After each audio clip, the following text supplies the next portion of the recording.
Salut à tous, j'espère que vous allez bien et bienvenue pour ce nouveau live sur la chaîne Twitch sur Thunder France. C'est Pierre qui vous parle. Voilà, j'arrive même pas à faire l'intro tellement je suis content du match qu'on vient de voir, c'est incroyable. Je suis très heureux de vous retrouver après ce match assez fou pour un dimanche matin aux États-Unis. Match qui nous a tenu en haleine pendant un bon moment, qui a été presque interminable. On aurait bien aimé se faire ce live un petit peu plus tôt, mais on a gagné, on a fait un gros match, gros quatrième quart-temps et on va en parler.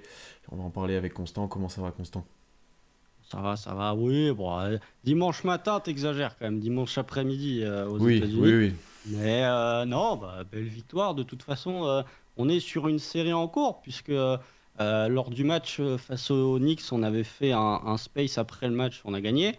Là, on fait un live après le match, on a gagné. Et si vous vous souvenez bien, la première saison, la 2020-2021, on avait joué deux matchs à des horaires semblables, on avait gagné les deux matchs. Donc, je pense qu'il faut programmer le Thunder Ouais. toujours à 21h30 et qu'on fasse un truc après. On est sûr de gagner tous les matchs. Non, c'est vrai que c'était un très gros match. Là, forcément, on va être nombreux sur le live. Je vois déjà qu'il y a des personnes qui lâchent leur premier message. Donc, bienvenue à tous Ah, si vous nous y a rejoignez. plus de monde, hein, Ah là- c'est bien. Et quand on va gagner, on l'a déjà dit, il y aura toujours plus de monde. Donc, au programme aujourd'hui, bien sûr, on va revenir sur ce match-là. Et puis, oui, on va revenir sur la course au play-in là, qui nous anime depuis un petit moment. On a déjà dit dans le chat course au play-in, on est pessimiste. Bon, on va rester sobre quand même. On va rester sobre quand même. Mais c'est vrai qu'on pourra en parler. On est peut-être pas si, Non, non, on n'est non, pas non, si non. loin que ça. Mais bon, on va rester tranquille. On va rester tranquille. Ah, disons que le Thunder, au moment où on se parle, est huitième de la conférence Ouest. Ouais, sachant que ça va bouger encore d'ici à ce qu'on rejoue, etc. Donc on aura l'occasion d'en reparler. Et oui, comme on nous le dit, on est à 34-35, on sait tous qu'on perd le prochain Non, match. 35-36. Ah oui, On a 35-36, atteint, c'est vrai. on a atteint la barre des 35 C'est victoires vrai. qui était pour nous synonyme d'une saison incroyable. Et ben, on y est, il reste 11 matchs à jouer. Voilà, Incroyable. pas mal, On, pas on, mal. est pas, on va pas être loin des 40 wins quand même. Attends, il n'y est pas encore. Non, mais on va pas être loin. C'est inespéré quand tu vois les pronostics, etc.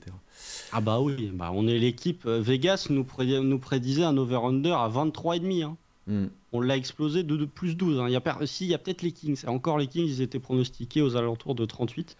Et on fait exploser toutes les previews, y compris les nôtres. Hein, il faut être honnête, on ne se voyait pas gagner autant de matchs. Des previews d'autres gens qui étaient un peu plus pessimistes sur nos victoires. Mais de toute façon, voilà, c'est une saison là, c'est une saison qui est inespérée, qui est quand Hmm. même à notre niveau assez merveilleuse. Il y a les Kings qui sont la darling de la NBA, mais nous, en tant que fans du Thunder, c'est difficile de pas aimer cette équipe, très Non, honnêtement. non, c'est sûr. C'est sûr. On va en reparler bientôt parce que il reste quoi? Il reste moins d'un mois de compétition. Bon, sauf si on va en playoff loin, j'ai envie de dire. Mais en gros, il reste Ah, et, la saison régulière se termine le le 9 9, le avril, 9 donc avril, ouais. il reste 3 semaines de régulière. Ouais, donc on aura l'occasion d'en reparler à ce moment-là. Mais bien sûr, c'est une réussite cette saison-là. Bon, parlons de ce match qui a été très tendu. Je t'avoue que pendant ce live-là, ce live tweet que j'ai fait, t'avais cette impression qu'on a souvent où t'es pas loin, t'as les occasions de revenir et tu les gâches parce que tu loupes des tirs, parce que tu prends pas un rebond, parce que Booker était injouable, il était vraiment très très fort.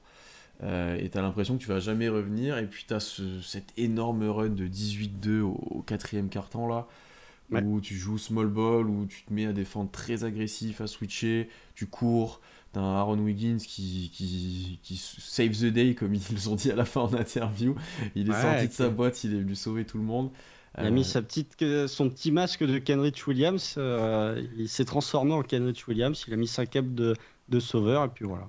Ouais, puis tu vois, même un Lindsey Waters qui a été très intéressant sur ce passage-là, qui défend de mieux en mieux. T'as Joe qui va te mettre un Joe, gros tir derrière, et qui a bien apporté aussi au deuxième quart, je crois, qui fait un run, ou fin de premier quart. ouais. Non, et Deuxième puis, quart, ouais. puis même quand t'as la rentrée de Dort et Shea, en fait, ça continue. Tu vois, tu pouvais te dire que ça allait stopper un peu la série parce que t'allais arrêter la balle avec Shea, qu'elle allait jouer plus dans le contrat, et en fait, ça a continué de courir. Ça a été plutôt intéressant. C'est le passage aussi où Josh Giddey a fait son meilleur passage sur le match parce que le reste du match, je l'ai trouvé assez moyen.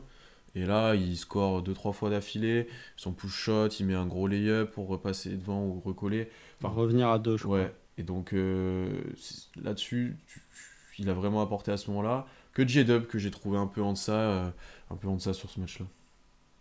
Oui, bah, Moi, je retiens que c'est les anciens du Thunder de l'autre côté qui nous font gagner, hein, parce qu'entre la performance de Darius Bazley et le 5 sur 15 de Chris Paul, les anciens du Thunder ont été, et Cameron Payne qu'on n'a pas vu non plus, Non. les anciens du Thunder ont quand même été très intéressants. Alors tu sens que Darius Bazley, il était venu pour se venger. Début du second quart, il essaye de Tomar sur tout ce qui bouge là.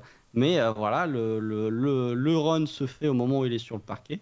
Puis oui, Chris Paul fait un bon match en playmaking, mais par contre, en termes de réussite au tir, c'était compliqué. Non, bah, très, très, très bien. Moi, j'étais plutôt confiant sur ce match. Je- même même avec DeAndre Ayton, parce que l'absence de Ayton est quand même pas mal. Ce small ball 5, justement, ça aide bien. On a vu que Biyombo avait un gros impact au rebond, mais dès que Biyombo avait la balle en main, c'était quand même beaucoup plus compliqué que si c'était DeAndre Ayton. Mm, Après, voilà, moi, d'entrée, même avec DeAndre Ayton, je disais qu'on était.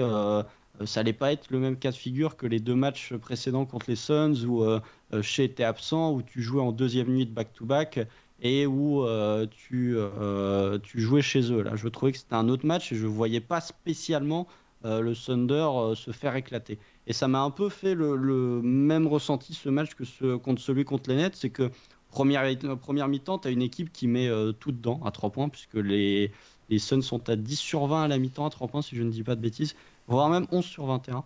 Ils sont dans ces eaux-là et c'est un peu face. Et tu restes à portée de tir. Tu es à -10, je crois, à mm. la mi-temps, si je dis pas de bêtises. C'est vraiment la première mi-temps face au net, c'est quasi la même. Tu perds des ballons bêtement, donc je me disais, voilà, tu peux revenir. J'ai pas non plus. Quand on est commencé à être à -16, je fais, ça peut devenir difficile, mais belle réaction. Et puis voilà, très bien, très belle victoire. Mm. Il fait du bien, surtout. Ah, elle Il fait fait énormément vraiment de du bien. bien. Plusieurs trucs qu'on nous dit dans le chat. Déjà, merci Vincent pour ton message et merci de ton soutien. On nous dit 98% d'attendance ce soir, record depuis 2020, et c'est ce qui ressort là sur Twitter que Guigui vient de dire que c'était la salle la plus bruyante qu'il a eue depuis qu'il est là. Je pense que Ah ça a bah aidé ouais. ça aussi, hein. Quand tu vois les runs où tout le monde est debout et ça commence de crier comme à la bonne époque de la pique, etc. Ça a fait vraiment plaisir de retrouver ça et de avoir un Paycom Center un peu plus plein parce que honnêtement, cette saison, on en avait parlé un peu en off, on n'était pas si On plein que est, ça. Non, on est en pourcentage de remplissage, on est avant-dernier de la ligue. Il n'y a que les Wizards qui font pire que nous. Ouais. Donc oui, ça fait. Déjà, le match contre les Nets, on était à 93% de remplissage. Là, visiblement, on est à 98,3. Donc effectivement, c'était moi un truc qui m'embêtait un peu. C'est même le match contre les Nets, tu fais un run et la salle est morte, quoi. Globalement, il y avait très Mm. peu d'ambiance. C'est bien là de revoir que petit à petit, les gens commence à revenir et aussi, ça c'est peut-être un peu plus axé play-in, mais que le Paycom Center, ça commence à devenir difficile d'aller gagner au Paycom Center. Le Thunder est sur une très bonne série à domicile, tu as battu les Warriors, tu as battu les Nets. Ta dernière défaite à domicile, en fait, c'est quand Shea était absent. C'est le homestand où Shea est absent, mais depuis la dernière défaite à domicile quand Shea Gilgeous-Alexander joue, elle doit être avant le All-Star break, si je dis pas de bêtises. Ouh là là, je saurais pas te dire de tête, Attends, je vais vérifier, faudrait mais en tout cas, réfléchir. je trouve ça intéressant et je trouve ça important de voir que ça devient de plus en plus difficile de gagner au Paycom. On doit être à 22-15 de toute façon à domicile, pour 13-21 à l'extérieur, donc oui, forcément tu as une petite différence, mais ouais, je trouve que ouais, effectivement à domicile tu deviens de plus en plus serein. Ah, c'est ça, Euh, la dernière défaite du Thunder quand Shea joue à domicile, c'est face aux Pels. C'était le 13 février dernier et depuis, tu es sur 5 victoires de suite à domicile quand Shea joue.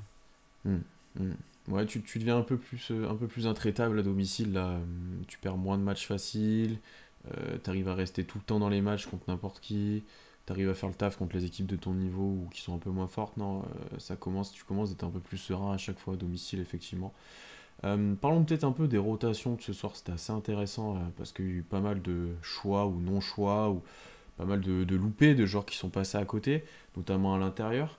On l'a dit, il y a eu l'entrée de Wiggins déterminante au quatrième quart. Avant, il y a eu beaucoup de tests à l'intérieur parce que tu étais un peu en difficulté, à part Jalen Williams qui a fait un match plutôt honnête, mais t'étais pas optimal avec lui sur le terrain pendant ce match-là. Ouais. Euh, Tu le vois comment ça pour la suite? Est-ce que ça te fait évoluer ou on doit toujours jouer small ball même s'il n'y a plus qu'Henrich Williams qui n'est présent et qui t'a apporté de belles minutes comme ça? Est-ce que pour toi, tu dois tirer des conclusions de ce soir? Bah, c'est l'une de mes frustrations ces derniers temps, c'est que notamment le match face aux Raptors, le Thunder joue à 12. Euh, là, ça a marché parce que voilà, il y a le poker, le coup de poker à Aaron Wiggins. Effectivement, si tu avais fait des rotations un peu plus limitées, tu n'aurais pas fait jouer Aaron Wiggins et tu n'aurais très certainement pas remporté ce match. Malgré tout, tu fais, hormis Olivier Sarr, qui est ton two-way, tu fais jouer tous les joueurs qui étaient disponibles sur le roster. Moi, je continue de maintenir que faut pas faire ça. Il faut vraiment trouver une rotation fixe. Il faut trouver 9 10 joueurs. Euh, qui ne sont pas obligés d'être les mêmes à chaque match. Mais il y a un moment où il faut quand même penser à réduire les rotations parce que très honnêtement, les minutes de Treman, bon. Les minutes de JRE, bon. Donc voilà, il y a le coup de poker Wiggins qui a bien fonctionné. Après, sur les rotations, oui, et effectivement, pour revenir sur ta question initiale, le Thunder, pour moi, est meilleur en étant moins académique, plus extravagant dans ses rotations. On l'a vu au mois de janvier où on était très très bon. Les meilleurs runs du Thunder, c'était quand Kenrich Williams jouait poste 5. Donc je trouve que il faut continuer dans ce sens-là. Ça va pas marcher à tous les matchs, mais le Thunder est quand même meilleur avec un small ball 5. Mhm. Ouais, merci beaucoup Northpole pour ton abonnement Prime. Ça, moi, j'en profite pour dire qu'on a fait des petits émotes spécifiques. Mais ne vous abonnez pas pour ça, mais si jamais, comme il y en a qui donnent leur abonnement, vous pourrez vous en servir comme ça. Non, on nous souligne beaucoup les minutes de JRE que tu as dit qui étaient compliquées. Bon, en même temps, ils rentrent pas au meilleur moment. Ils rentrent parce que ceux d'avant lui à l'intérieur n'ont pas fait forcément le taf, notamment Saric qui n'a pas été exceptionnel ce soir pour une fois, ou même le dernier match, il n'avait pas été super. Même Il est l'avant-dernier, hein. un peu plus en difficulté là sur les derniers matchs alors qu'il était très bon avant. Non, je suis d'accord avec toi, mais pas sur tout. Il y a un truc où je suis pas forcément ok, c'est tu vois là par exemple, je pense pas qu'il avait prévu de faire jouer tout le monde et de faire pas jouer et de faire jouer plus que 9 ou 10 joueurs. Je pense qu'il a fait jouer tout le monde des Inol parce que ça marchait pas et qu'il était à la recherche de solutions. Tu vois, quand tu te mets à faire jouer Dieng au poste 5, Ce qui quand arrivait souvent quand même, hein. oui, ce qui arrive Bien. souvent parce que Saric ne tient pas forcément la route pour l'instant.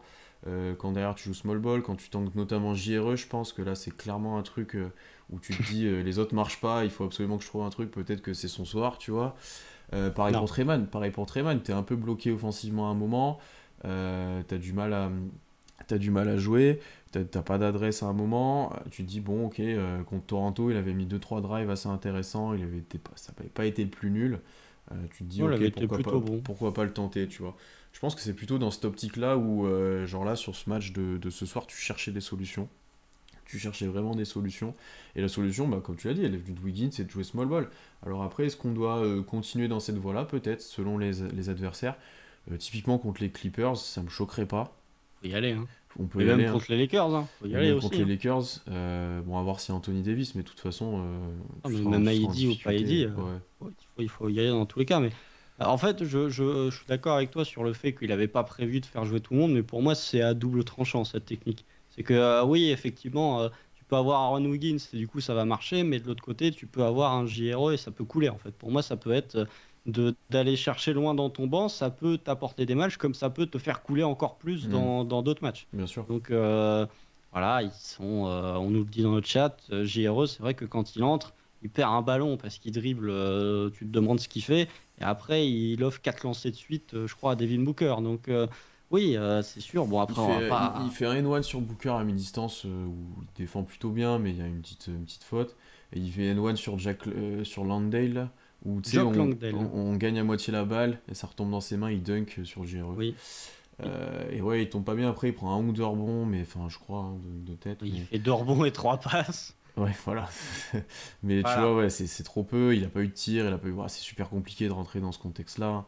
Donc non, JRE, en vrai, c'est dommage parce que on l'a déjà dit, son début de saison avait été intéressant, mais là, il est vraiment, je sais pas C'est la si c'est hors blessure, de hein. forme, hors confiance, voilà, mais là, il est plus au niveau. Et on nous a pas mal parlé dans le chat du retour l'année prochaine de Poku, Trey et Chet en bon niveau.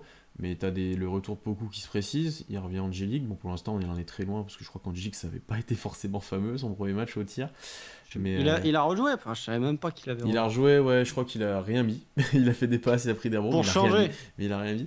Mais il se rapproche un peu d'un retour, il est avec le Blue, tu vois. Donc, je suis même pas sûr, bah, c'est la question qu'on a, je suis même pas sûr que. Tu vois, là, s'il revient, on va dire, il va rester une dizaine de matchs. Reste 11 matchs. Le temps qu'il revienne, etc., il va rester Non. 6-5 matchs. Est-ce que tu le réintègres? Je suis même pas sûr. Pour moi, non, il faut pas. Il faut Non, non, pas le pour une fois, je suis réintégrer. d'accord avec toi sur beaucoup. Ah non, non, non, on a souvent été d'accord en plus. C'est quand je dis des choses négatives que sur Poco que tu es C'est moins vrai. d'accord avec moi. Non, pour moi, faut pas le réintégrer parce que là, enfin, t'as un groupe, de toute façon, Poco, il a pas joué depuis fin décembre, voire même mi-décembre. Ce groupe, il a vécu sans Poco. Il a tellement évolué sans Poco. C'est même pas une critique sur son niveau de jeu, mais vous prenez la saison du Thunder au moment où Poco se blesse et la saison du Thunder maintenant. Ça n'a rien à voir, ça n'a rien à voir, ça a complètement changé. Non, pour moi, tu as des rotations fixes. Enfin, tu as des rotations fixes, non, mais T'as tu un vois un groupe peu. fixe. T'as un groupe fixe, Hmm. voilà. Mais comme c'est tout le monde, ton groupe, c'est Ouais. effectivement. Voilà. Après, JRE et Man, par exemple, ils sont un peu moins dans le groupe, faut le dire. Enfin, Oui, oui, oui, mais voilà. Je trouve que beaucoup. En fait, t'as pas le temps, encore une fois, c'est hmm. un truc que je dis souvent, mais t'as pas le temps de. Là, surtout avec ce que tu joues, et t'es tellement au fil du rasoir sur pas mal de matchs, tu n'as pas le temps de donner du temps de jeu à beaucoup. Laisse-le finir la saison de G-League. Je sais pas quand se termine la saison de G-League vis-à-vis de la régulière de NBA, mais non, là, il faut continuer parce que tu es sur une lancée. Et en fait, tu ne peux pas te permettre de potentiellement perdre des matchs ou de prendre des runs parce qu'il faut redonner des minutes à beaucoup. Tu n'es plus dans cette optique-là sur la fin de saison. Et on nous dit d'ailleurs que Thomas qui nous dit qu'il a fait un bon match en G-League là ce soir, 15-8-7 à 7 sur 8 au shoot. Donc il a rejoué ce soir, tu vois, c'est pas encore fini dans tous les cas. Mais non, ça je suis d'accord avec toi que t'as pas forcément le temps là pour. Vu le niveau de compétitivité que tu prétends et que là que tu essaies de mettre en place et que tu essaies d'aller chercher avec des objectifs play-off, play-in, tu peux difficilement faire réintégrer beaucoup avec des petites minutes par-ci par-là, etc. Sauf s'il y a un blowout, et il n'y en a pas énormément dans les deux sens. Hein.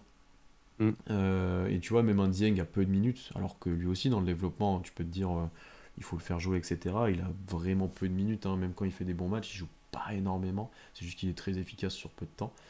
Après, par contre, on nous l'a demandé, mais l'année prochaine, je pense que beaucoup réintégrera au moins un petit peu la rotation. Ça, On a c'est le un peu temps plus d'en simple. débattre, ça. Oui, mais On a le temps d'en je débattre. réponds en avance, mais je pense qu'il réintégrera un petit peu. On verra comment ça évolue, mais voilà. Il y a du monde il y a du monde sur le front de courte l'an Hmm. prochain, même en sortie de banc. Donc, J'ai envie de parler d'un autre joueur là, ce soir, et après peut-être qu'on enchaînera sur la course au pin, c'est Lou Dort. Lou Dort qui est quand même beaucoup en difficulté face à Booker. Alors, honnêtement, c'est même pas qu'il est à la rue, c'est même pas c'est que Booker met des gros tirs, il prend des bons écrans. Tu vois, c'est quelque chose qui me marque à chaque fois qu'on joue Phoenix. Ils arrivent bien à poser les écrans à Dort qui a souvent une milliseconde de retard et du coup Booker peut pull-up, etc. ça Après, aide d'avoir des intérieurs qui savent poser des et, écrans, et hein. je me suis fait la remarque ensuite après où je voyais, je crois que c'était Isaiah Joe poser un écran pour Shea Bah ou oui, hein. G-Dub. J'ai dit bon, Ah, ça aide, effectivement, hein. effectivement. Il a fait pas mal de fautes aussi Dort, mais il a gagné quelques ballons, bah, comme d'hab, sur des fautes offensives provoquées, etc. Par contre, il fait un énorme troisième quart-temps au tir, un peu comme contre les La Nets. sonnette. Ouais, presque la même chose, où il met des gros tirs, etc. Il revient en fin de match, il met deux lancers clutch. Et Il met le panier qui nous fait passer devant en ouais, plus. et tu vois, là où j'ai trouvé intéressant, c'est que bah, avant son gros passage à 3 points au troisième quart-temps, il a très peu tiré, très peu drivé. Pour le coup, ça, je sais que ça tient à cœur à beaucoup de monde. Très peu drivé, il était assez propre en fait et assez discret. Et après, il a attendu son tour et il a pris feu sur des tirs ouverts. Donc j'ai trouvé plutôt cohérent dans son rôle ce soir. Après, voilà, défensivement, si un jour on a une série de playoffs contre Phoenix, on pourra avoir peur de Booker, quoi. Parce que Dort a du mal à l'arrêter. Ah, mais enfin, ça, les performances de Devin Booker, c'est Ah ouais. typiquement du good defense, better offense. Ouais. Pareil. Comment tu veux défendre Devin Booker? Il y a des mid-range ultra contestés où ça fait ficelle. Il y a un moment, tu peux être Lou Dort, tu peux être Kawhi Leonard, tu peux être Giannis Antetokounmpo. Quand Devin Booker est dans la zone comme ça, personne ne peut l'arrêter, hein. Et, Tu peux le limiter, mais tu peux pas le stopper. et d'ailleurs, après, on s'est adapté un peu, notamment sur Small Ball, où tu avais plus souvent J-Dub, Shea ou même Wiggins sur lui, Oui. et Dort qui arrivait en second rideau, et ça a peu mieux marché. Bon, encore une fois, tu n'avais pas Ayton, tu n'avais pas voilà, tout le monde, mais puis si tu ajoutes KD à cette équipe-là, tu as un autre problème. Ah, c'est les Suns, quoi, globalement. Mais, oui, mais déjà, le fait de ne pas avoir à surveiller Ayton qui pose un écran et de ne pas le surveiller parce que potentiellement, il est capable de te mettre un flotteur à mi-distance comme il est capable de le faire assez souvent. Et du coup, ça accorde un peu plus ton attention sur Devin Booker. Mais même, tu regardes la fin de match, on a quasiment trappé tous les mecs dès qu'ils avaient la balle Mm. sur milieu de parquet, quoi. Défensivement, on était, mais déjà qu'on est agressif de base, mais là on Voilà. était encore plus agressif sur le porteur. Et oui, après, Devin Booker a été excellent. Lou Dort, il y a une action. Regardez, c'est en début de match, il prend un 3 points grand ouvert parce que je Mm. crois que c'est, je sais plus qui reach in l'interception. Il y a personne entre lui et le panier. Ça, c'est des trucs qui me rendent fou. Ça, c'est C'est la NBA, ça, tu peux pas. oui, mais, non, mais c'est pas que Lou Dort, mais ça je l'ai déjà dit Ouais. à De Kebdo, mais c'est des trucs qui me rendent fou, quoi. C'est vraiment, tu recherches le tir le plus efficace. Le tir le plus efficace, c'est littéralement de courir vers le panier parce qu'il y a personne. Il le fait pas. Et sur une possession d'après, il y a personne entre lui et le panier. Du coup, il est à 3 points. Il va driver. Il y a un défenseur qui arrive et du coup, il va s'empaler sur le défenseur et loupe le drive. Ça m'a fait un peu marrer. Mais oui, effectivement, Lou Dort a été très bon sur les 2 matchs à domicile. Il a de l'adresse quand il joue à domicile, en fait. Il a de l'adresse à 3 points, il faut le faire jouer C'est déjà ça. comme center tout le temps. C'est déjà ça. Oui, mais face au net, c'est clairement lui Ouais. le gars qui te fait revenir avec ses 3 points dans le corner à droite. Sans lui et sans son coup de choix à 3 points, je suis pas convaincu que tu battes les Nets. Là, bon, c'est pas forcément. Oui, il met des 3 points, mais je pense que Dort n'est pas le facteur déterminant de la victoire du Non. Thunder cette nuit. Alors que, enfin, ce soir, que face aux Nets, pour le coup, je pense que bah, je l'avais mis. De toute façon, je l'ai mis MVP du recap. C'était vraiment lui qui avait fait basculer le match. Non, non, mais ce soir, déjà, c'est Shea qui te porte à bout de bras les 3 quarts du match. Faut être honnête, hein. Ouais, bah après, enfin, voilà. T'as dit que tu voulais parler d'une personne Oui, en non, parlant de Lou Dort.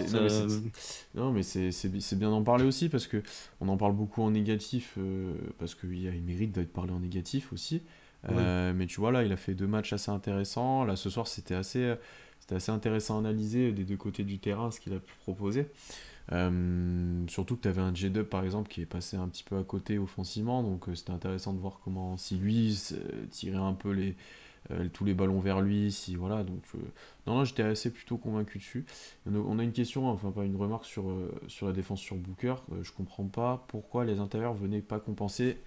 Dans notre équipe, souvent il restait à 1 mètre de Booker après la sortie d'écran.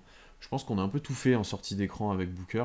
On a fait du drop, on a fait du switch, on a fait on a steppé, on avait un peu tout fait et à chaque fois il a réussi à sanctionner. C'est le problème de Booker, quoi. C'est que si tu sors pas, il tire à 3 points, si tu sors moyen, il tire à mi-distance, il peut te driver. Il y a une ou deux fois, il a drivé vraiment fort sur Jalen Williams ou autre, et Oui. il a sanctionné. Honnêtement, il était vraiment injouable et effectivement, comme tu l'as dit, ça a marché quand on a trappé. Et d'ailleurs, on n'a pas fait trapper que lui, on a trappé, Non, comme tu non, l'as on dit, en frappait mode tout le monde. pressing tout terrain, presque, un peu Ah comme on bah, peut voir la March Madness un petit moi peu, qui peut-être, regarde beaucoup de voilà. NCAA, je me suis dit, mais je me suis trompé de Qu'est-ce qui se flux passe? là. Ouais, oh non, mais c'était exactement ça. En mode, il remonte la balle, tu te précipites à 2 sur le gars, et ça a plutôt bien marché, hein. T'as gagné des ballons en faisant ça, et tu te mettais en rythme, en fait. Et en faisant ça, t'as provoqué des tirs pris par des gars que tu voulais que ces gars-là tirent. Genre, il y a un tir de Wainwright à la fin. Yann Wall, quoi, le Ouais, 3 points dans le c'est corner. exactement ce que tu veux. Bon, certes, c'est un 3 points vers le corner, ce que recherchent Ouais. beaucoup les Suns, mais tu as envie que ce soit lui qui tire quand même, vu Il y la a, physionomie il y a du quand même match. un bon close-out de Wiggins Oui, aussi. sur ce 3 points-là. Mais là, je vois, on nous dit pas énormément de mental Booker. Moi, j'en parle rarement, mais il faut quand même parler du niveau catastrophique de l'arbitrage ce soir, dans Ouais. les deux sens, hein. Bon, vas-y, ouais. Parce que quand tu as les deux équipes qui sont frustrées, c'est que le match est mal arbitré, hein, et pas que dans un sens. Marc Delneux, alors c'est quand même très drôle de voir que il y a 5 jours, Mark Denlow dit oui, je dis aux joueurs de comment s'appellent les arbitres par leur prénom parce que je veux instaurer un contact Ça humain les pour gueuler humanise et sur tout. les Ouais, ouais. arbitres là comme il l'a fait ce soir. Shea qui dit non, moi franchement, je débat jamais avec les arbitres, ils ont un métier pas facile. La moitié des calls, pourquoi je dis cette nuit? Parce que je suis habitué. La Oui. moitié des calls ce soir, il est en train de se plaindre sur les arbitres. Bon, il a 19 lancés en plus, donc voilà. Mais le match, au niveau de l'arbitrage, est Non, c'était pas bon. C'était pas quand même bon. très très très mauvais et des deux côtés. Hein, Quand parce tu, que quand tu vois que ce Guidi et Dagnol prennent une technique d'affilée déjà, tu te dis. C'est parce que c'est rare, hein. Je pense que Dagnol, c'est un des coachs qui en prend le moins. Guidi, c'est pas le joueur qui en prend le plus non plus. Il râle un ouais, peu, mais voilà. Shea râle souvent, réclame des fautes sur ses calls parce qu'il force, il monte un peu sur les gars, etc. C'est normal, mais là, il a beaucoup râlé et je pense qu'il y en avait beaucoup de pas sifflés. Non, en vrai, c'était assez scandaleux. Non, c'était vraiment mauvais. Il y a un moment là, quand ils prennent les techniques où ah, le match se délie, ça part dans tous les sens. Il y a des no-calls, il y a un goaltending pas sifflé. bah, c'est Après, pour ça que putain, c'est Guidi s'énerve, n'importe. Ouais, ouais. justement. C'est un peu n'importe quoi. Il siffle au final un truc. Bon, forcément, ça part en couille après avec les arbitres, c'était obligé. Mais ouais, non, là, c'est assez peu convaincu. Et il y avait un autre match où ça m'avait paru pas ouf. Je me souviens plus lequel c'est. Où, ouais, c'était vraiment pas non plus exceptionnel. Et après, ben voilà, c'est en discussion sur pas mal d'équipes et je crois en interne en NBA, il y a pas mal de problèmes. Il y a pas mal de problèmes avec les arbitres ou de joueurs qui se plaignent ou voilà. Après, Ah, ça? je pense que c'est clairement pas facile à arbitrer pour le coup. Ça va Ouais, vite, ça va haut, ça râle beaucoup, etc. Mais peut-être qu'il y a des questions. Après, ouais, nous, vu les lancers francs qu'on a souvent, vu que chez on a beaucoup, etc. On s'en plaint rarement. Mais là, c'est vrai que ce soir, c'était compliqué, quoi. non, mais enfin, moi je me plains jamais de l'arbitrage, mais tu vois, scandaleux, pour moi, scandaleux si c'était des calls one-sided. Comme là, Ouais. tout le monde se plaignait des calls, bah T'as ça une équilibre, mais cohérence. T'as une cohérence. voilà, ça équilibre par la médiocrité, quoi. C'est un peu la C'est vrai. conférence Ouest. Mais non, mais oui, mais voilà. Mais déjà, oui, c'est pas facile pour les arbitres, mais déjà, s'ils avaient pas 1 milliard de trucs, de cas de figure où ils doivent siffler faute, déjà, si on laissait les gars défendre un peu et d'arrêter de siffler au moindre contact, les arbitres feraient peut-être déjà moins de conneries à siffler. Après, voilà, de toute façon, l'arbitrage, un match, il va être favorable, le lendemain, il va être Ouais. défavorable. Et encore une fois, je comprends ceux qui râlent sur l'arbitrage. Je suis pas d'accord avec les gens qui disent, euh, oui, les gens qui disent je ne critique jamais l'arbitrage, c'est une posture pour dire je suis au-dessus de vous, les gens du peuple. Je suis pas du tout d'accord avec ça, c'est juste une philosophie. Mais je comprends les gens qui râlent sur l'arbitrage, mais pour moi, tu perds jamais un match que sur des Non. décisions arbitrales. Non, non. Sauf s'il y a un call et encore, mais tu peux le gagner avant. Tu sais, si t'as un Et truc, encore, voilà. tu sais, un truc qui se challenge au final en fin de match. Tu sais, ou la fois où j'ai cette image du match où Giannis marche en touche avant de marquer en playoff là. Et Non, c'est contre nous, ça. oui, bah voilà. Bah oui, c'est C'est contre en nous d'ailleurs. régulière. Voilà. Oui, Et oui. où tu te dis, bon bah voilà. Mais Sur Josh Justice. ouais, je crois que c'est bah oui, c'est ça. Tu vois, pourquoi j'ai ce Oui, c'est souvenir Josh là qui me Justice. revient maintenant C'est un match de fin Ouais. d'année où Paul George est absent et c'est Josh Justice, le primary defender sur Giannis Antetokounmpo. Shout out to Josh Westis. Ah, Euh, légende. Non, mais oui, je suis d'accord avec toi. Après, bon, c'est clairement pas la chose sur laquelle on va s'attarder, l'arbitrage, hein, mais effectivement, c'est assez compliqué.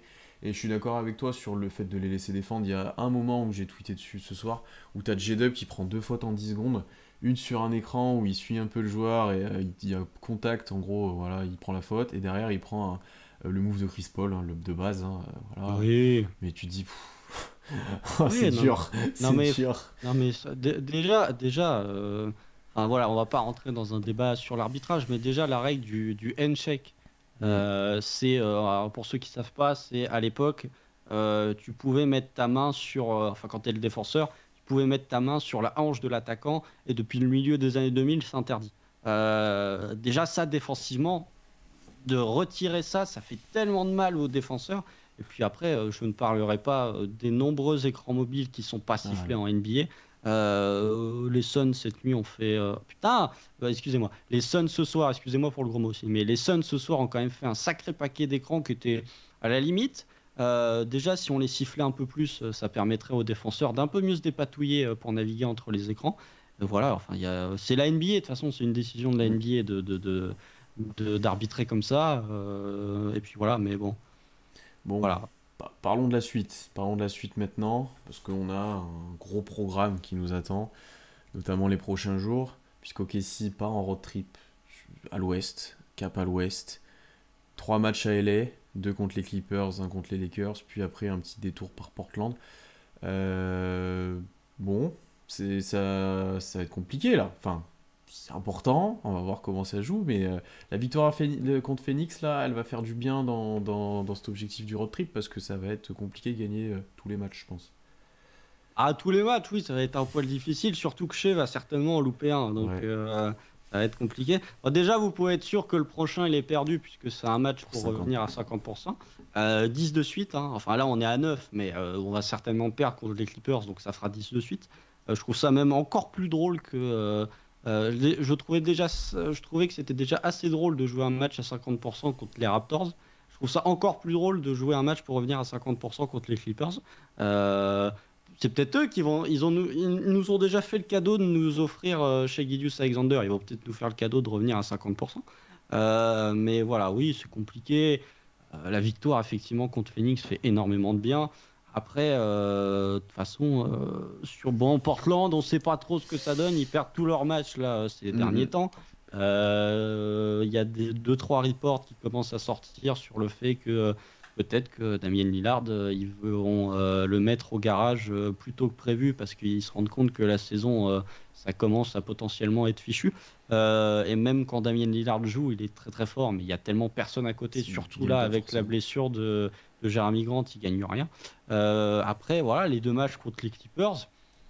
Oui, les Clippers, ok, mais ils ont perdu contre le Magic hier soir. Et encore une fois, je trouve qu'il n'y a aucune équipe imbattable dans la conférence Ouest. Alors, ça ne veut pas dire qu'on va gagner, mais moi, je trouve qu'il n'y a aucune équipe qui est imbattable. Non. Même les Clippers, oui, ils ont été très forts. Ils étaient sur une série là, intéressante, mais ils perdent contre le Magic. On va voir ce que ça va donner. Le match a peut-être commencé d'ailleurs face aux Blazers là, cette nuit en back-to-back. Voilà, et après, les Lakers. De toute façon, si tu sur les trois matchs, parce que je mets le match des Blazers un peu à part, de ton road trip à aller, si tu dois gagner un match, il faut gagner celui face aux Lakers. De toute façon, Je suis si d'accord tu avec dois toi. en gagner qu'un, c'est que celui-là. Parce que tu gagnes le tiebreaker et tu leur mets une défaite supplémentaire. S'il faut gagner un match, c'est celui-là que tu dois remporter de toute façon. Donc, match très important.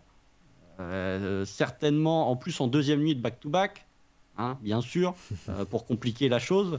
Donc, je pense que Shea sera absent le premier soir face aux Clippers. Et voilà, ça va être un match à ne pas louper parce qu'il peut avoir de sacrées répercussions dans la course au play. Après, le LeBron Game, on le gagne pas en back-to-back là-bas? Non.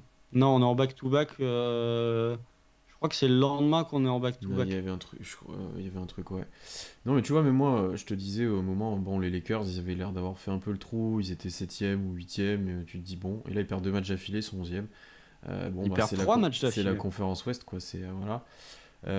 Non, je suis d'accord avec toi que c'est important, c'est pour les Lakers, les Clippers sont quand même un... Si, si, on est en back-to-back le LeBron Ouais, Game, t'as raison. Ouais, mais après, on prend une tollée à Golden State la veille, Mm. donc Oui, c'est ça. on s'était pas fatigué. Et les Clippers sont un peu devant, donc déjà, c'est un peu moins un concurrent direct, alors que les Lakers, bon, c'est clairement concurrent direct, ils ont juste une défaite de plus que nous. Euh, ouais, ça va être compliqué parce que comme tu l'as dit, back-to-back, chez ce qui va jouer, c'est pas certain du tout. Avant, t'as contre les Clippers que tu vas vouloir jouer à fond. Est-ce que Kawhi sera là? Il a pas joué le dernier match, donc à Oui, voir. mais parce que ils étaient en Ouais, back-to-back, c'est donc pour ça. bon, normalement il sera là, on sait jamais, mais normalement il sera là. Je pense que sur ces 4 matchs, ouais, je vais quand même inclure celui des Blazers. Il faut au moins, bon, un c'est le minimum, je pense que 0 serait compliqué. Et si t'en prends deux, t'es bien. Si t'en prends deux, t'es bien. Et après, une fois que t'as passé ces matchs-là, tu tombes sur les matchs pièges à ne pas perdre en fin de saison. Euh, Détroit, Charlotte, Charlotte, Indiana. Indiana. Voilà. Là, tu sais que tu dois faire 3 sur 3 ces matchs-là.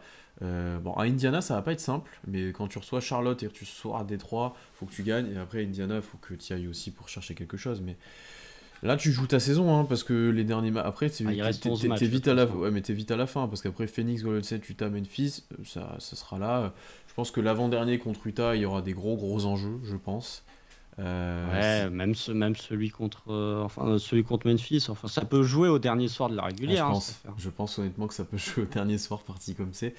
Je suis d'accord avec toi que Portland, c'est Euh, ouah, c'est compliqué. Hein. Ils perdent tout, mais comme tout le monde perd tout, en fait, ils sont pas décrochés, quoi. C'est juste, ils rattrapent Ils pas ont le quand même retard. Mais... 3 matchs de retard sur Utah, quoi, qui est pour l'instant 10e. Ouais, mais ils en ont que 2 sur les Lakers, par exemple. Ouais, Et ouais. quand tu vois le calendrier du Utah, pour le coup, il est bien plus difficile que l'autre. Même s'ils ont battu les Celtics alors qu'ils étaient à moins 18. Voilà. Les Celtics dans toute leur Ouais. splendeur sur cette partie Ouais, puis d'All-Star après, Break. les calendriers, là, t'as toujours des surprises en fin de saison, des joueurs laissés au repos, t'as des Oui, équipes titans qui ont gagné un match, tu ne sais pas comment, avec des joueurs qui veulent gagner un contrat, tu vois, c'est improbable, hein. Tu vois, Houston qui gagne des matchs, là, récemment, on en avait ah bah parlé. Houston est notre meilleur Ouais, allié depuis une semaine parce il tape les Lakers, il tape les Pels au buzzer en étant à moins 17 à un moment. Enfin, c'est n'importe quoi. Et même les Mavs sont notre allié parce que le Mavs Lakers, très honnêtement, c'était mieux que les Mavs remportent ce match plutôt que les Lakers. oui, oui, Euh, oui. Après, là, tu vois, Surtout que t'as le tiebreaker. Les Mavs, je crois que demain ou ce soir, ils jouent peut-être sans le Kyrie, sans Luka, etc. encore, hein, donc, Demain, ils vont à Memphis. ouais, et je crois qu'il faut reposer un peu tout le monde, enfin, tout le monde est un peu blessé, hein. Parce que tu fais pas reposer quand t'es à ce niveau-là pour les Mavs, mais ouais. Au final, tu vois, les Kings sont bien sortis de la grappe depuis un moment, là, ils sont tranquilles. Tu vois, on en Oui, parlait. non, mais de toute façon, je pense que 4-5, ça va être Suns Clippers. Parce que même s'ils ont finalement, vu que les Suns n'ont que 2 victoires, n'ont que 2 défaites de moins que les Mavs, et les Clippers n'ont qu'une défaite de moins Hmm, que les Mavs aussi. Donc même ça, c'est pas sûr, mais je pense que les deux équipes sont quand même un peu au-dessus et qu'on ouais. aura un 4-5 Suns Clippers au premier tour. Oh, Ça va être très sérieux. Ça va être très sérieux et ça va avoir des enjeux quand même majeur. super Hmm, importants des deux côtés. Mais pour moi, oui, on en parlait en off il y a de ça hier ou avant-hier. Tu disais Lakers, Mavs, Warriors, c'est au-dessus. Moi, je te disais, il faut, quand c'est aussi peu serré, il faut regarder tout le monde, quoi. ouais. C'est parce que tu as une défaite de moins que les Mavs et tu as le tiebreaker. Si on a un bilan à égalité, on leur passe devant. Tu as le même nombre de défaites que les Warriors qui, à l'extérieur, bon, alors leur dernière victoire à l'extérieur, c'était contre nous, donc on est mal placé pour le dire, mais à l'extérieur, qui sont cataclysmiques. Les Wolves ont joué beaucoup de matchs à domicile. Anthony Edwards, on est content pour lui, il est en Ouais. day-to-day, donc sa blessure n'est pas trop grave, ça c'est tant mieux. Le Jazz a le calendrier le plus difficile de toute la ligue, donc c'est tellement dans un mouchoir de poche que pour moi, de 6 à 12, allez, j'exclus un peu Portland, de 6 à 12, en fait, tout le monde peut viser la 6e place. Ouais. Oui, moi je suis d'accord avec le top 5 qui semble un peu préverrouillé. D'ailleurs, une série Russ KD en playoff. Bon. Oui, non, mais attends, une série KD, Devin Oui, non, Booker oui, contre les Clippers qui potentiellement, on peut se dire, ils arrivent à la toute fin de leur non, c'est cycle. Ça incroyable. aurait des enjeux, mais énormes. C'est incroyable. Énormes. C'est incroyable. Et non, je suis d'accord que même les Warriors m'inspirent pas forcément confiance, honnêtement. T'as pas d'équipe je pense que le Thunder est une des équipes qui m'inspire le plus confiance maintenant parmi toutes ces équipes-là. C'est sans être, en essayant d'être un minimum objectif, tu vois, en recul, on est dans les plus réguliers au final, tu vois. Même post All-Star Break, on a vite réagi à notre série de défaites et là on enchaîne plutôt bien, tu vois. Je me dis, on n'est pas les pires, hein, parce que les Warriors, bon, c'est selon le domicile, selon l'extérieur, tu l'as très bien dit. Voilà. Je sais pas. Après, mais bah, en fait, ce qui est bête, c'est en expected win, on est 26e de la ligue. On a discuté avec Tom de Dunk Hebdo quand on a enregistré cet après-midi, c'est que le Thunder aurait dû gagner plus de matchs parce qu'on est dans le top 10 au net rating, quoi.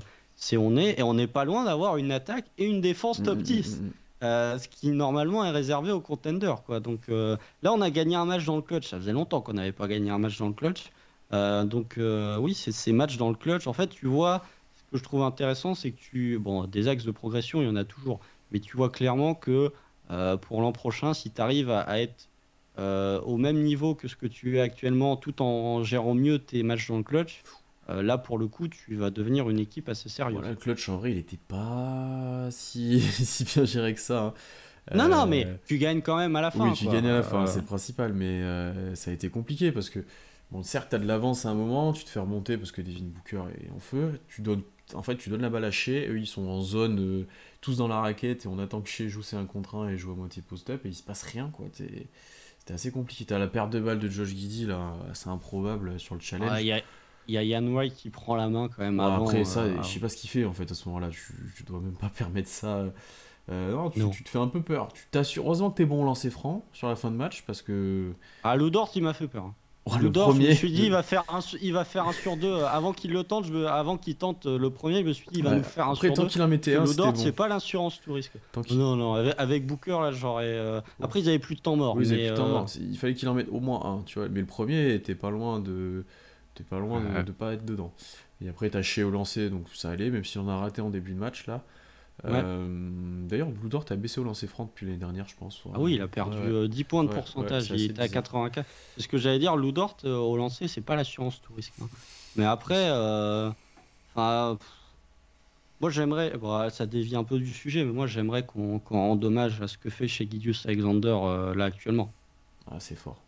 Parce que là, en fait, genre, bon, on regarde tous les matchs du Thunder. Donc on sait que chez Gideus Alexander est quand même très fort.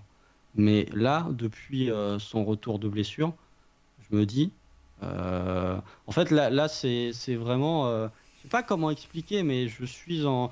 Avant, je me disais, il est fort. Là, je me dis, il est fort. Il joue à un niveau. C'est-à-dire que là, très honnêtement, il embarque, il porte tout le monde sur son dos. Là, il porte l'équipe complètement. Avant, il en met 40, il est en 45-4 la soir, à 12 sur Sans 24 prendre un tir à 3 points. sans prendre un tir à 3 points avec Josh Okogie dessus. Josh Okogie qui est quand même pas une tanche en défense. Vous regardez de toute façon les match-ups défensifs de Shea sur les derniers matchs, c'est Michael Bridges, Dorian Finney-Smith qui sont parmi les deux meilleurs défenseurs de la ligue au niveau des ailiers. C'est OG Anunoby qui est l'un des meilleurs défenseurs de la ligue aux ailiers. C'est Josh Okogie qui est loin d'être une tanche. Et le match d'avant, je sais plus lequel c'est. D'ailleurs, Les Warriors, non? c'était pas Anunoby, c'était. Ils ont pas mis vente vite un peu sur lui? Première mi-temps, c'est Ouais. Anunoby.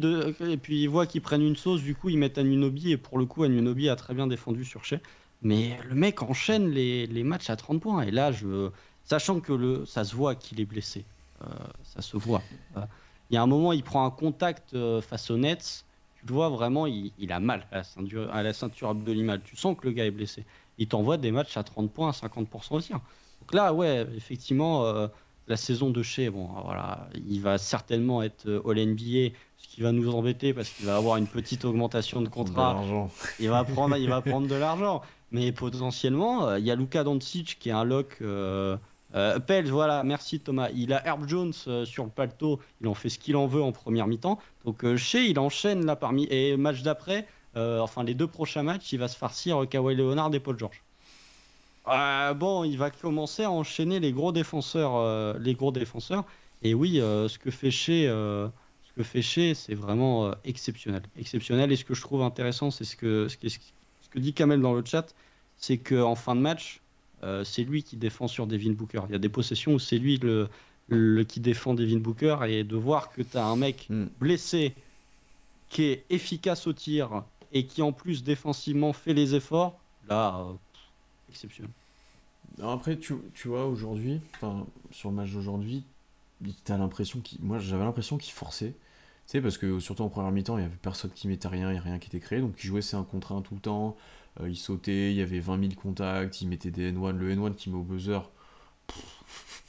c'est n'importe Ouais, quoi. il y en a un, c'est pas un N1, je crois, mais il est très très très Ouais, solide. ouais, ouais. Je sais plus lequel c'est, mais. Mais tu vois, t'as l'impression c'est des trucs qui forcent quoi. Il pousse, il rentre dans les gars, il fait tout, il jette la balle, ça rentre. Enfin, tu te dis c'est assez incroyable. Et oui, effectivement, il a pas, Kamel nous dit, il a pas trop le choix. Il a pas trop le choix de faire ça parce que des fois autour t'as pas grand chose. Il a dû avoir que un tir vraiment facile. C'est sur un pick and roll avec Guidi où il se fait servir sous le cercle, un truc comme ça. Ouais, il y a un Euh, dunk aussi en Ouais, c'est ça. contre-attaque. Et c'est les deux, ouais, ou les deux premières contre-attaques qu'il a, sinon, voilà, c'est les seuls trucs qu'il a dû avoir facile ce soir. Après, il a toujours ses lancers, parce que, bon, tellement il drive et comme il est insaisissable un petit peu, il a toujours énormément de lancers. Mais oui, en fait, ce qui est fort, c'est la production. Soir après soir, blessé ou pas, back-to-back ou pas, enfin voilà. Et l'efficacité aussi. L'efficacité dans la production, parce que tu es tout le temps à plus de 30 points, tu es tout le temps au moins 50% au tir, tu es tout le temps à presque 90% au lancer franc, tu as très peu de soirs sans, en fait, de chez. Faudrait compter, je voudrais regarder la stat, mais on fera à la fin de saison. Combien de matchs il a fait à moins de 20 points, et combien à moins de 10, il a dû en faire zéro, je pense. Oh, waouh, ou à moins de 20, il y À en a moins de pas 20, il n'y en a beaucoup, pas hein. beaucoup, donc enfin, c'est une régularité. Tu vois, Il y en a, alors, les matchs à moins de 20 points, alors il y en a 2 à 20 et sinon, il y en a 3. voilà. Voilà. Et tu vois, on se disait au début de saison, oh, est-ce qu'il tiendra les 30 points de moyenne et tout? Ouais, en fait, c'est archi facile. Il est large. Il les a Ouais, mais larges. il fait même que augmenter. Oui. Parce que là, il a plus de 31. Là, comme il en met 40, ça va encore augmenter.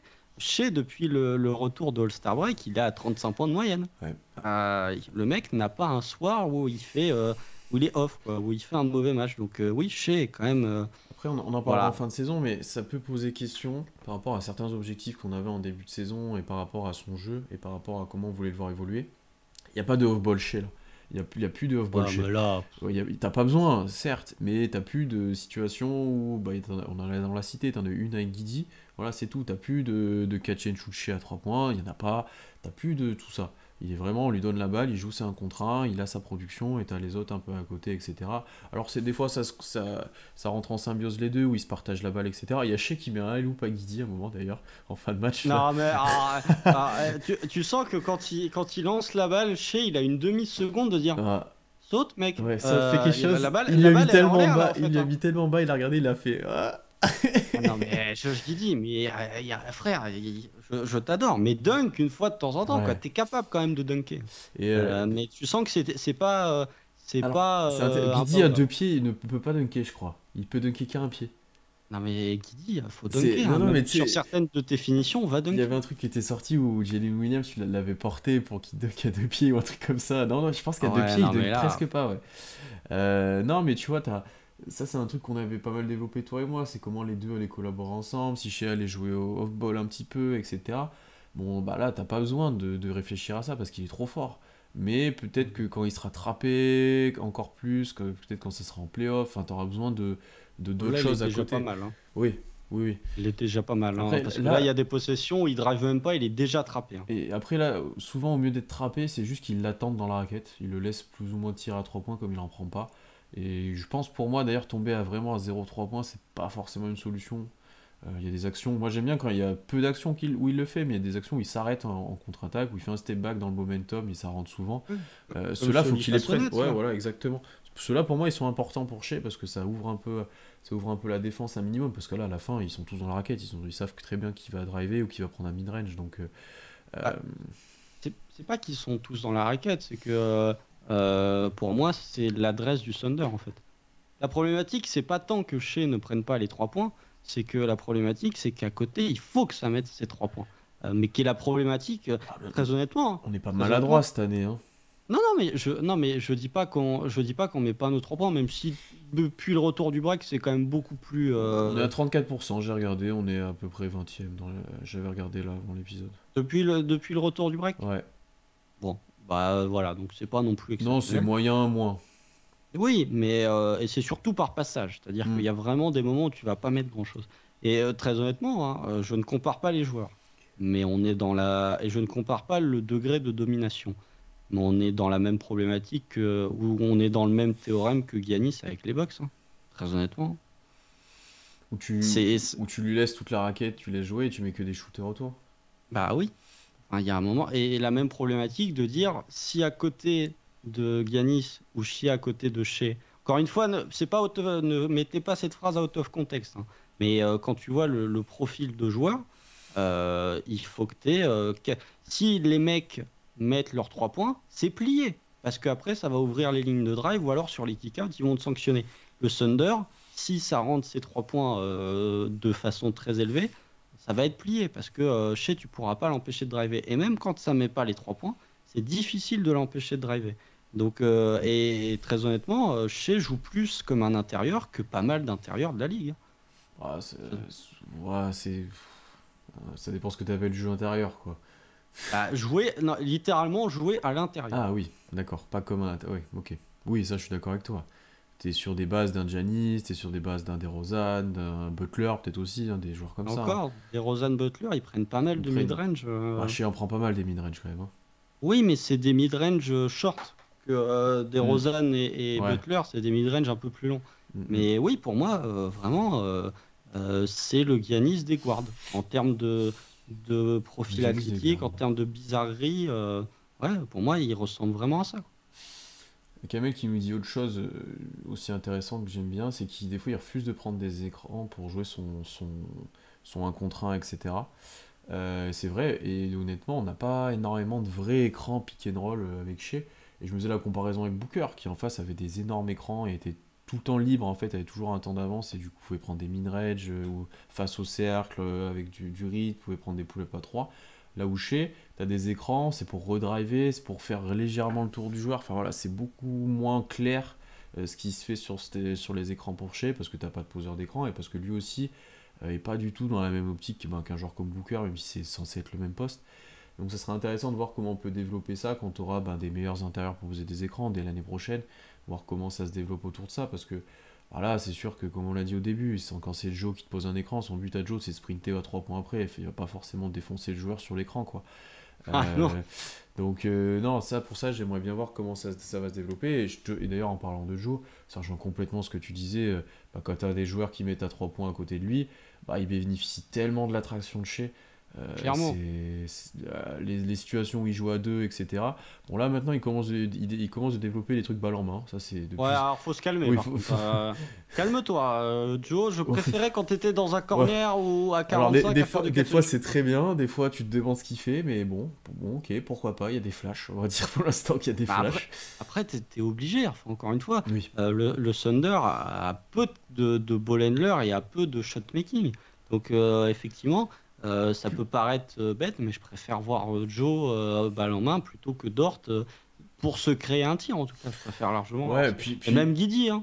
puis lui il Même va Guidi. tellement être fermé sur les close-out maintenant que s'il est capable de prendre un peu de dribble, il va scorer Ah ouais. beaucoup plus, donc c'est tout bénef pour lui. Hein, donc, non, mais voilà, l'exemple de l'attraction peut avoir chez, on le voit déjà sur Joe, et dans le futur, on verra via la draft, via Chet, via futur peut-être recrutement, comment on s'équipe autour de lui, mais effectivement, tu dois mettre des shooters, et c'est pour ça que dès que Lou Dort commence de mettre dedans, tout se débloque aussi, hein, c'est le même exemple. Parce que là, les 3 points dans le corner, notamment contre ceux des Nets, là, il est tout le temps tout seul parce que t'as Guidi et Shea qui vont tout le temps vers le cercle tout le temps et ils se retrouvent tout le temps tout seuls. Oui, mais de toute façon, la philosophie de jeu de Mark Denlow de driver énormément et de mettre que des shooters à côté, elle ne fonctionnerait pas si tu n'avais pas chez Gilgeous Alexander. Ouais. C'est tout bête, mais c'est un joueur qui, de par ses qualités, tu dessines une philosophie de jeu autour de ses qualités. Ouais. Et tu essayes de voir comment tu fais pour l'entourer sur des points où il est plus négatif ou comment tu peux exploiter ce que l'adversaire va te donner si ils sont trop surchés. Ça, c'est un discours qu'on a quand t'as ton option 1, par contre. Voir ta superstar. Hein. Je... Ah, non, je le place comme ça, hein, parce que ce sera sûrement un débat qu'on aura, mais c'est un discours que t'as ça quand t'as trouvé The One, quoi. En gros, hein. Bah... bah oui, mais c'était un truc qui était déjà là Oui. en 2020-2021 et c'était pas encore le Shea qui jouait à ce niveau-là, le Thunder. Enfin, c'est depuis l'arrivée de Mark Delnault, hein, globalement. Mark Delnault est arrivé avec une vraie philosophie de jeu qu'il applique et comme cette année il a des shooters, ça fonctionne. Mais Mm. la philosophie de jeu du Thunder, elle n'a pas changé cette année. C'est juste que tu as des meilleurs joueurs de basket. Ouais, c'est sûr, c'est sûr. Bon, allez, pour une petite dernière question, on a une preview, on nous demande déjà pour la draft. Oh là là. Cet été, on Ah, draft c'est la marche Madness. plutôt au talent ou plutôt au poste nécessaire? Déjà, On si, va, si on prend au poste nécessaire, c'est quoi? C'est un pivot? Ou un grand ailier plutôt? un meneur backup. Ou un meneur? Ouais, mais alors là, c'est vraiment du poste nécessaire, du tout C'est petit très truc, quoi. important, un meneur Oui, oui, mais backup. bon, Non, c'est très important. c'est vraiment un tout petit truc, quoi. C'est vraiment. C'est très important. Alors, moi, si j'étais Sam Presti, j'irais faire un petit tour du côté de l'Europe.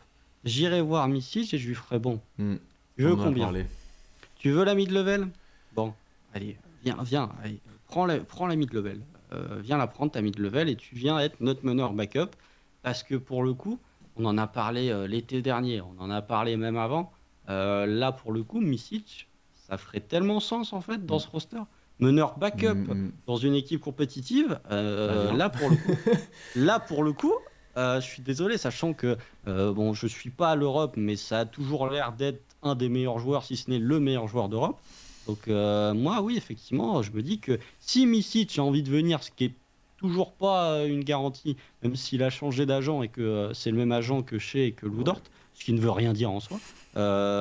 Mais s'il a envie de venir, effectivement, pour le Thunder, vu les performances récentes de Treman, ça ferait tellement sens. Ça ferait énormément de sens. Ouais. Après, Déjà, de ce que je dis, il a l'air d'être blessé au genou jusqu'à la fin de saison. super, super. Le pauvre. Mais après, le reste, pour la draft, oui. Un pivot rookie, on sait que ça va être très compliqué. C'est l'un des postes les plus difficiles. Jeline s'en sort bien, mais si pour moi, il te manque de la viande à l'intérieur. C'est pour ça, Oui, hier, j'ai parlé de Nasrid, que j'aimerais bien voir à OKC. Il te manque un mec capable de te poser des écrans XXL, capable d'être une menace au rebond offensif, capable de te prendre des rebonds défensifs et qui est capable d'être une menace sur pick and roll et même une menace sur des lobes. Chet va un peu faire ça parce que on sous-estime, selon moi, oui. la capacité de rollman de Chet. Faut quand même pas oublier que à Gonzaga, le gars était à 84% de réussite près du cercle. 84. Sachant que c'était moins de 40% de ses paniers étaient assistés. Donc imaginez s'il est assisté. Bon, il va écarter le terrain. Défensivement, il va faire tellement de bien à cette équipe. Enfin, vraiment, je trouve ça. Je suis très hypé, très honnêtement. Je suis même encore plus hypé qu'en début de saison. Enfin, qu'en début de saison. Je suis même plus hypé qu'au moment de sa draft de ce que peut apporter Chet Holmgren au moment où il va arriver. Je suis vraiment très hypé. S'il revient en bonne santé, bien Et évidemment. puis il aura pris un peu de poids aussi. Non, mais par rapport à ce que tu as dit, je suis d'accord avec toi que peut-être un intérieur, parce que bon, t'en as en développement, mais t'as pas un profil de gros, solide, qui a du poids, quoi. Et mine de rien, ça peut être important sur certains, contre certaines équipes, face à certains profils, ce type d'intérieur-là, gros rebondeur, combatif, voilà, vraiment le soldat à l'ancienne Steven Adams, j'ai envie de dire, mais dans ce profil-là, Non, un peu. Nerlens Noël. Ou même Nerlens Noël, ouais, mais c'est différent, Nerlens, c'est très aérien, c'est moins. Ah, justement. Est-ce que toi Moi, tu je préfères plutôt aérien? C'est vrai qu'aérien avec Guidi, etc., ça serait très intéressant. Bien sûr, bien sûr. Mais après, il y a une notion de poids où Nerlens, il est pas gros, par contre. Mais d'ailleurs, Nerlens Noël doit être disponible hein, sur le marché, non? Non, Il est il signé? est à Brooklyn. Il est Ah, à ah oui, Brooklyn. j'ai vu passer qu'il avait été remplacé par Moses Brown, non? C'est pas ça? Non, non, il est encore dans Il est le encore roster. là? Oh, je sais plus. Mais Moses Brown, c'est pas un toué. Oh, je sais plus. Ouais. Mais oui, c'est parce que moi, ce que vraiment, ce qu'il nous faudrait, c'est encore du talent offensif, donc encore du shot making. Mais le problème, c'est que vu comment ta saison se termine, même si tu finis 12e de la conférence Ouest, tu vas Hmm. certainement piquer en 10, 11, 12. Pour moi, tu n'auras pas ce profil T'as un complément, hein. à ce spot-là. Hmm. Mais ouais, un complément, mais encore une fois, il était en 10 jours, merci pour l'info, Nerlens Noël. Pour moi, mais ça, c'est se projeter sur la draft, ne pas exclure la possibilité qu'on monte encore cette année. À ne pas exclure. Peut-être, peut-être, peut-être. Je regardais Micic, en fait, il a des problèmes au genou, mais il rejoue là actuellement. Bon, cette année en Euroleague, c'est 16 points, 3 rebonds, 5 passes. Bon, ça va quoi. Tranquille? 35% à 3 points. Après, par rapport à ce qu'on disait dans le chat, je sais pas s'il a un gros boulard ou il est prétentieux, mais c'est vrai qu'il c'est une star en Euroleague, quoi. Il prend énormément de tirs, il a beaucoup de ballons, etc. En plus, il joue qu'avec Sean Larkin à côté. Même avec la Serbie, il prend beaucoup de tirs, etc. Donc, il faudra qu'il s'adapte un petit peu à son rôle aussi. Donc, ça sera pas tout blanc ou tout noir en le faisant venir. Mais le profil est forcément intéressant en tant que backup meneur dans la création et dans le scoring pour lui-même. Après, je vous rejoins, bah oui, un backup meneur. Peut-être après plutôt soit un grand ailier, tu vois, on a J-Dub certes, mais Il est un un- peu petit. un- un- quelqu'un de les mensurations de Darius Bazley en fait, mais un peu meilleur quoi. Tu vois. Est-ce que vous avez 2 minutes pour vous parler de notre seigneur OG Anunoby? Est-ce que vous avez 2 minutes? Euh, non, mais oui, enfin. Après, Misic, c'est pas parce qu'il veut un gros chèque qu'il a forcément un melon, hein. Non, non, mais je pense que c'est plus dans la façon pour avoir vu deux trois matchs de Euroleague où il jouait. Bon, c'est Bah, c'est pas le petit role player gentil quoi. C'est pas ce joueur-là. Tu vois ce que je veux dire? Après, C'est pas Tyus Jones, ça sera pas le même ah, profil. Tyus Jones, ouais, j'adore. Oui, mais moi aussi, Tyus c'est pour Jones. ça que je sais que c'est le backup meneur par excellence. Mais tu vois, ce Ah, sera c'est le pas ce backup meneur profil-là. parfait. Ce sera pas ce profil-là, je pense. Non, non, mais après, enfin, quand le gars est, quand tu sais que le gars doit savoir que c'est l'un des meilleurs joueurs d'Europe, effectivement, tu prends les tirs. Hmm. C'est sûr que ce serait difficile, mais et que ce serait pas forcément. Enfin, théoriquement, c'est un mariage parfait. Peut-être qu'en réalité, ça se passerait différemment. Mais là, tu vois le niveau du Thunder, tu vois qu'il y a un trou béant au backup meneur. Bon, Bon, Micic ferait quand petit même call, pas mal sens. petit call à Micic, effectivement. Et d'ailleurs, on nous demandait, je comprends pas ce truc des droits, etc. Je pense qu'on a les droits sur lui indéfiniment, en fait. C'est... Oui, tant qu'il n'est pas drafté, Voilà. vous allez checker du côté de Basketball Référence. On a des droits de mecs qui sont en 2005. Hein. Ou par exemple, Abrines a mis très longtemps à venir, par exemple. Oui. Et il est finalement venu pour produire ce qu'on fait. Comment s'appelle le mec de Houston qui veut jouer chez nous? Jabari Smith? Jabari Smith? Ah non, Je mais pense ça, que c'est ça. On dit comment s'appelle le mec de Houston qui veut jouer chez nous, c'est ça? Non Ah non, non, Ah, de la peut-être fac, non mais je de la sais, fac de Houston. j'ai fait une petite vanne parce que tu sais, de la fac Jarras de Houston. Walker? Ouais, Jarras Walker. Ah non, mais c'est celui qui a dit que Shea c'est ton joueur préféré, non? C'est pas lui? Ah, j'ai pas entendu. Il y en a un qui a dit ça dans les récents, donc c'est... Mais ça doit être ça doit être Ouais. Jarras Walker. Bah, c'est peut-être Jarras Walker, ah oui, mais Jarras Walker, c'est du top C'est 10 oui. minima. Enfin, on sera trop bas pour l'avoir, je pense. Oui. C'est peut-être même du top 5, Jarras Walker. C'est celui qui a mis Lucas 6 qui est dans le contre chat. là, au premier match de la March Madness, c'est pas ça? Lucas nous dira dans le chat qu'on salue, il nous le dira. Mais Jarras Walker, oui, effectivement, à OKC, ce serait très intéressant, mais ça va être un peu trop haut pour nous, malheureusement. Mais, Oui, ça je du bien. pense. Oui, c'est lui qui a mis 6 contre là, contre Auburn, c'est bien ça, j'avais de tête. Ouais. Bon, on va arrêter là, Constance, ça fait plus d'une heure qu'on est en live, de ce live post-match. Merci à tous ceux présents, forcément on était très nombreux après cette belle victoire, on était presque 60 à un moment. Donc merci à tous ceux présents, n'hésitez pas à vous abonner déjà sur Twitch, après sur YouTube et toutes les plateformes d'écoute, Twitter aussi, Instagram. Et voilà, on sort du contenu très fréquemment. Là, la fin de saison va être très intéressante à suivre. On dit ça toutes les semaines maintenant. En fait, toutes les semaines, on fait un point course au play et tout. C'est... Franchement, on était plus inspiré avant quand on tankait en fait pour les sujets. Maintenant, on dit bon, on en est où? On en est là, quoi. Voilà. En fait, c'est que la compétitivité se suffit à elle-même C'est pour ça. les sujets. C'est Donc, ça. oui, mais enfin, c'est sûr que vous regardez les podcasts qu'on enregistrait il y a de ça 1 an ou il y a de ça 2 ans à la même époque, ils étaient moins reluisants que ceux qu'on fait On actuellement. se creusait la tête pour des sujets improbables et tout. Et... Non, en fait, ce qui est bien avec le fait que le Thunder soit compétitif, c'est que les sujets qu'on aurait fait maintenant dans une saison merdique, on peut se les garder pour l'été. Genre, exactement. quel joueur du Thunder s'inscriront dans le futur, la mise à jour, l'épisode 3. Si on avait fait une saison de merde, on l'aurait très certainement Déjà fait maintenant comme on l'a fait les 2 dernières années. Là, du coup, on peut se le garder pour l'été. Donc, c'est très bien. On en profite. Et peut-être qu'on aura le droit à des live preview play-in ou des choses comme ça. En plus, c'est tout bon. Ouais, n'attire pas le karma. Non, je n'attire pas le rigole. karma. On en est loin encore. On en est loin. Et en tout cas, merci à tous ceux qui sont venus. Merci à tous ceux qui étaient là dans le chat. Et ben, on se retrouve très vite. À bientôt et salut. Salut.